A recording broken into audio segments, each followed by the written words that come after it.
School മീറ്റിലൂടെ ഉയർന്നുവന്ന ഒരുപിടി താരങ്ങളിലാണ് ഇത്തവണ ട്രാക്കിലെ കേരളത്തിന്റെ പ്രതീക്ഷകൾ.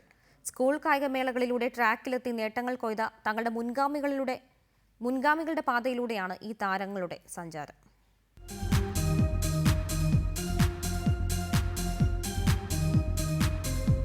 മുഹമ്മദ് അഫ്സൽ, പി.യു. ചിത്ര, എം.ഡി. താര, നീന, ജിഷ, മഹേശ്വരി കഴിഞ്ഞ കുറേ വർഷങ്ങളായി സ്കൂൾ കായികമേളകളിലെ ട്രാക്കുകളിൽ സ്വർണ്ണ മെഡലുകൾ വാരിക്കൂട്ടിയ താരങ്ങളാണ് ഇവർ.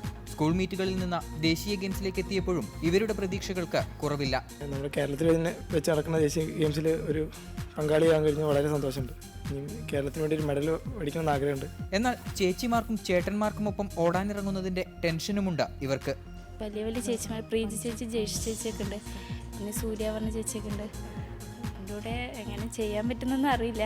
നല്ല കോമ്പറ്റീഷൻ ഉണ്ട്. കേരളത്തിന് പ്രിയ ചേച്ചിൻ്റെ കൂടെയൊക്കെ മത്സരിക്കുന്നുണ്ട്. വലിയ ചേച്ചിമാരോട് മത്സരിക്കുമ്പോൾ ടെൻഷനൊക്കെ ഉണ്ട്. എന്നാലും നമ്മൾ പരമാവധി പെർഫോമൻസ് ചെയ്യണമെന്നാണ് ആഗ്രഹം. ആദ്യ ദേശീയ ഗെയിംസിൽ തന്നെ കേരളത്തിനായി മെഡൽ നേടുക എന്ന ലക്ഷ്യവുമായി LMCPയിലെ സിന്തറ്റിക് ട്രാക്കിൽ കഠിന പരിശീലനത്തിലാണ് താരങ്ങൾ.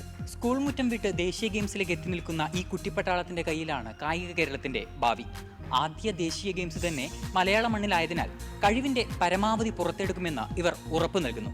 ക്യാമറാമാൻ മെർലിനൊപ്പം തിരുവനന്തപുരത്ത് നിന്ന് വിനേഷ് കോറോത്ത്, റിപ്പോർട്ടർ.